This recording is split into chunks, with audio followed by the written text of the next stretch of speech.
Hi my YouTube family, I hope કે બધા મજામાં છો. તો આજે આપણે શીખી રહ્યા છીએ ડ્રેસ ઉપર ડ્રેસની સિમ્પલ મેથડ, જે આ વિડીયોમાં તમને ડિટેલી બતાવીશ. તમે આખો વિડીયો વોચ કરજો. તો સૌપ્રથમ આપણે આ કપડને આપણે 4 ભાગમાં ડિવાઈડ કરશું.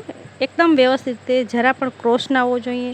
એકદમ વ્યવસ્થિત રીતે આપણે કાપડને ફોલ્ડ કરી હવે આપણે જે આપણું માપનું ડ્રેસનું મટીરિયલ હોય એની ઉપર આપણે રાખશું.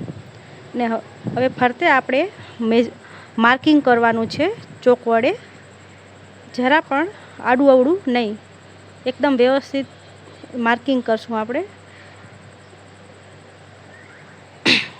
આ સિમ્પલ મેથડ છે. જે વ્યક્તિને કશું કટિંગનું આવડતું ના હોય, આ સિમ્પલ મેથડથી તમે ડ્રેસનું કટિંગ કરશો તો ઇઝીલી તમે ડ્રેસ કટિંગ શીખી જશો આ સિમ્પલ મેથડથી.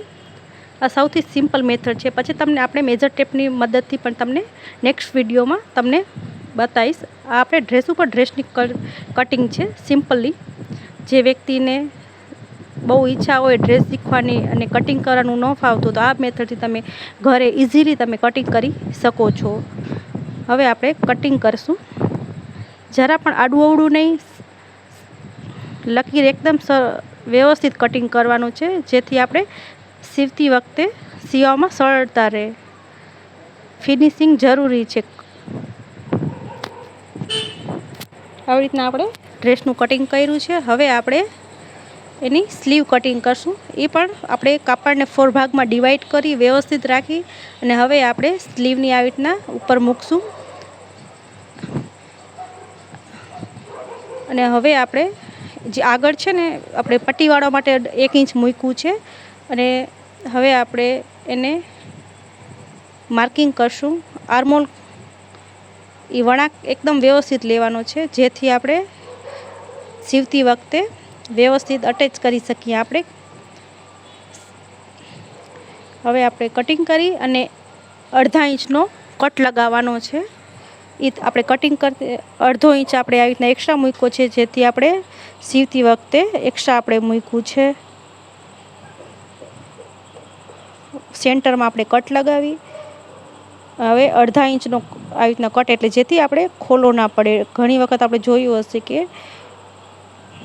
ખોલો પડતો હોય છે લેડીઝને. હવે આપણે સલવાર કટિંગ કરશું. સલવારની નીચે 2 ઇંચ આપણે મૂક્યું છે અને ઉપર અહીંયા માર્કિંગ કરી ને અહીંયા મોરીમાં કટિંગ કરવાનું. 1 ઇંચ આપણે અંદર એક્સ્ટ્રા મૂક્યો છે.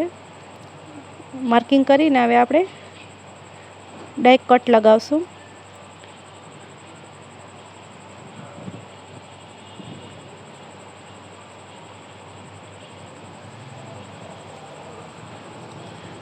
હવે આપણે 2 હાફ ભાગમાં કટિંગ કરવાનું છે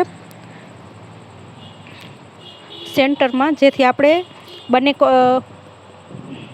ખૂણાને આપણે અટેચ કરતી વખતે 2 વ્યવસ્થિત ઉપર નીચે ન થાય, એના માટે આપણે 2 સેન્ટરમાં વ્યવસ્થિત કટિંગ કરીને આવી રીતના આપણે કરવાના છે. અને વચ્ચેનો ભાગ આપણે જે છે 4નો, એ આપણે 10નો મૂકવાનો છે. તો એ રીતના આપણે કટિંગ કરવાનું, જેનું વચ્ચેનું માર્જિન આપણે 10નું હોવું જોઈએ ને ઉપરનો બેલ્ટ 7નો, તો કુલ આપણે 17 હોવું જોઈએ.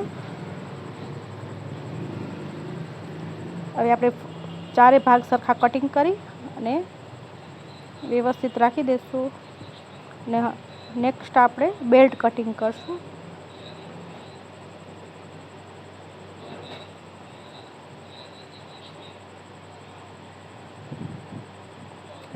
આ સિમ્પલ મેથડ છે. જે લેડીઝને જરાય ફાવતું ના હોય, આ મેથડથી તમે કરશો તો ચોક્કસ તમે વ્યવસ્થિત સિલાઈ કરી શકશો.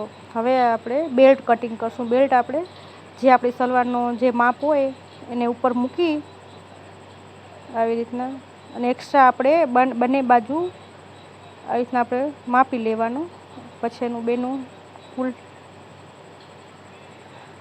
બંને બાજુ આપણે હવે અંદર સિલાઈ મૂકવા માટે આપણે 1 ઇંચનું આપણે એક્સ્ટ્રા કટિંગ કરવાનું છે. ઉપરનો જે બેલ્ટ હોય આપણો 17નો હોવો જોઈએ, પ્લસ આપણે જે ઉપરની પટ્ટીવાળી એના માટે અલગથી કાઢવાનું છે. એટલે આપણે કુલ આપણે 9નું કટિંગ કરશો તો તમારું પરફેક્ટ બેલ્ટ બનશે. ને જે લંબાઈ છે, એ લંબાઈ તો આપણે ફિક્સ જ છે 9ની લેવાની, પણ ચોડાઈ તમારે જે તમારું બેલ્ટ હોય એ રીતનું આપણે કટિંગ કરશું. હવે આપણે કટિંગ કરશું. આ સૌથી સરળ સિમ્પલ આ મેથડ છે